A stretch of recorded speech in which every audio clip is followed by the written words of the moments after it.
Assalamu alaikum, I'm Nimsha.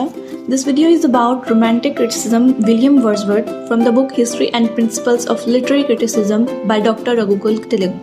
ये video का part 2 है। अगर आपने पार्ट 1 नहीं देखा तो मैंने लिंक डिस्क्रिप्शन में प्रोवाइड किया है, आप जाके देख सकते हैं। अगर आप मेरे चैनल पर न्यू हैं तो चैनल को सब्सक्राइब कर दें और बेल आइकन को प्रेस कर दें ताकि मेरी न्यू आने वाली वीडियोस का नोटिफिकेशन आपको मिलता रहे। इस वीडियो में हम सबसे पहले डिस्कस करेंगे poet and his qualification, views on metre, poetic process, definition of poetry. Let's get started. The poet and his qualification. Wordsworth के अकॉर्डिंग पोइट को ऐसा होना चाहिए जैसे एक इंसान दूसरे इंसान से बात कर रहा है। His language should be common language.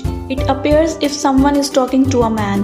Poet के ऊपर सिर्फ ये जिम्मेदारी नहीं होती कि वो अपने आप से अकेले बात कर रहा है, बल्कि उसकी रिस्पॉन्सिबिलिटी होती है कि दूसरों को फ़ायदा पहुंचाए।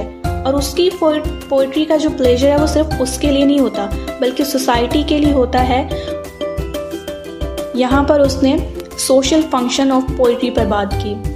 पोइट नेचर में डिफरेंट नहीं होता आम इंसान से, बल्कि डिग्री में डिफरेंट होता है। यहाँ पर इसकी एग्जांपल इस तरह से ले सकते हैं कि अगर एक आम इंसान को बारिश, बादल, हवा, ये सब चीज़ें अच्छी लग रही हैं और मैं एक पोइट हूँ और मुझे भी ये चीज़ें अच्छी लग रही हैं, लेकिन आप में और मुझ में क्या डिफरेंस होगा कि अगर बारिश हो रही है तो आप क्या करोगे, पकोड़े बना लोगे, समोसे बना लोगे। और अगर मैं पोइट हूँ तो मैं क्या करूँगी, अपने हाथ में पेन लूँगी और लिखना स्टार्ट कर दूँगी। तो ये आपकी और मेरी सेंसिबिलिटी में, डिग्री में डिफरेंस। पोइटिक डिक्शन और पोइटिक ट्रुथ, इसमें वर्ड्सवर्थ ये कहता है कि चीज़ों को इस तरह से रखना चाहिए कि वो आपको साइड बाय साइड कोई ना कोई मैसेज या लेसन दे, और वो लेसन प्योरली इंस्ट्रक्शन नहीं होना चाहिए बल्कि वो लेसन प्लेजर या डिलाइट के साथ होना चाहिए। पोइटिक प्लेजर, वो कहता है कि प्लेजर मीन जब कोई पोइट कोई बात कहता है और रीडर उसे पढ़ता है और पढ़ने के बाद वो अपने अंदर एक चेंज फील करता है। That change should be positive, उसको अच्छा लगना चाहिए पढ़ने के बाद।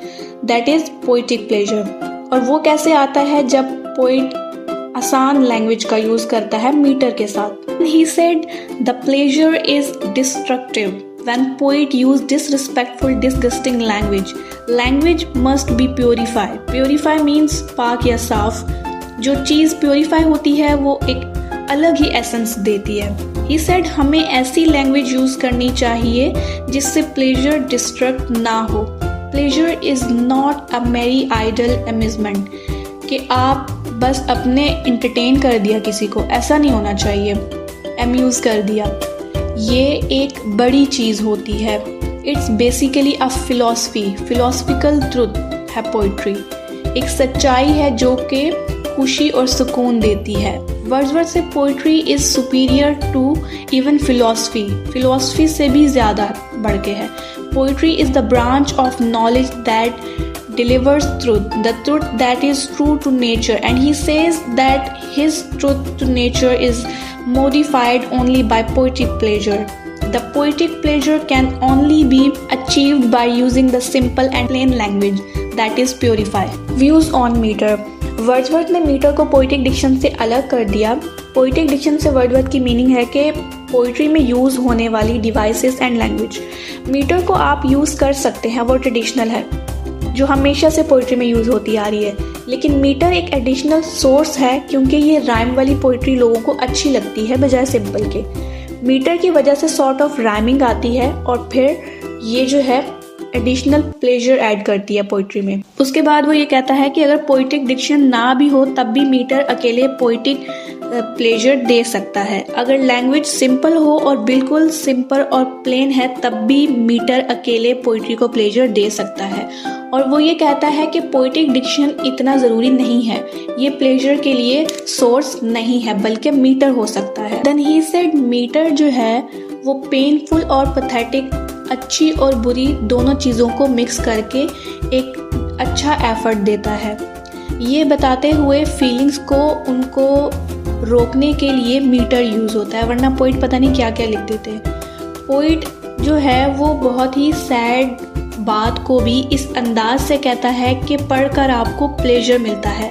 प्लेजर का मतलब ये नहीं है कि हंसना, प्लेजर का मतलब ये है कि आपको अच्छा फील होना, आपको सुकून मिलना, आपको एक डिलाइट मिलना, जिसको पढ़ के आपको सॉर्ट ऑफ सेटिस्फेक्शन हो। It's not always happiness.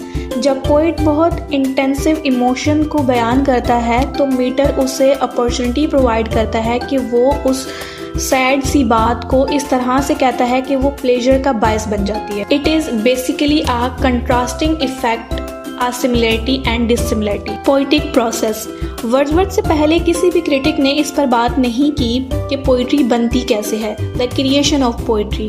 For the very first time Wordsworth has taken step for ahead to describe poetic creation, how poetry creates. For that he has given 4 steps.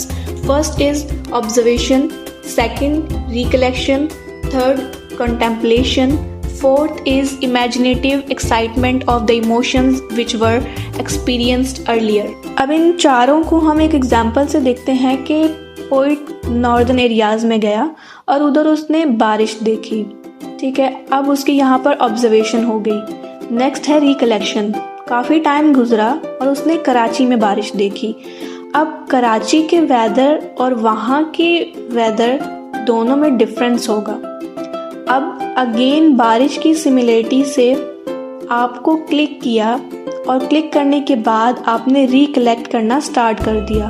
वही माहौल, वही बारिश, once you have experience very different scenario और वो आपने वहाँ देखा तो वो आपने रिकलेक्शन स्टार्ट कर दी। नाउ कंटेम्पलेशन, जब आपको याद आना स्टार्ट हुआ, कंटेम्पलेशन हुई, मीन्स आपने गौर फिक्र करना शुरू कर दिया कि वो बारिश देखी थी। Finally imaginative excitement of emotion which were experience earlier, जब ये कलेक्शन की भरमार आपके ऊपर होने लग गई और फिर अचानक से उसकी इमेजिनेटिव एक्साइटमेंट है, उसने सोच कर लिखना स्टार्ट कर दिया, इमेजिनेशन पर आ गया। अब वो देख इधर रहा है लेकिन सोच वहाँ की बारिश के बारे में रहा है।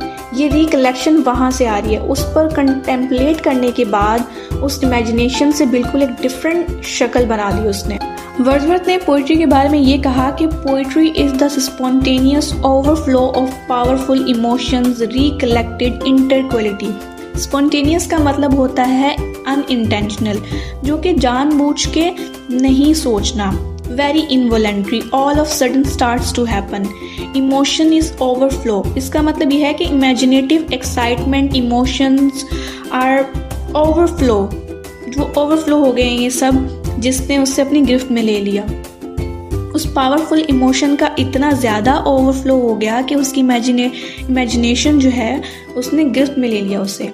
इंटरक्वलिटी का मतलब यह है कि फिजिकल स्टेट इधर मौजूद है पर आपकी सोल जो है वो उसी जगह पर पहुंच गई है जहां पर आपने उस चीज़ को पहली दफ़ा देखा था। इसलिए आंखें बंद करने के बाद भी आपको वो लोग नज़र आते हैं जो हकीकत में आपके सामने नहीं होते लेकिन आपके सामने कभी मौजूद थे।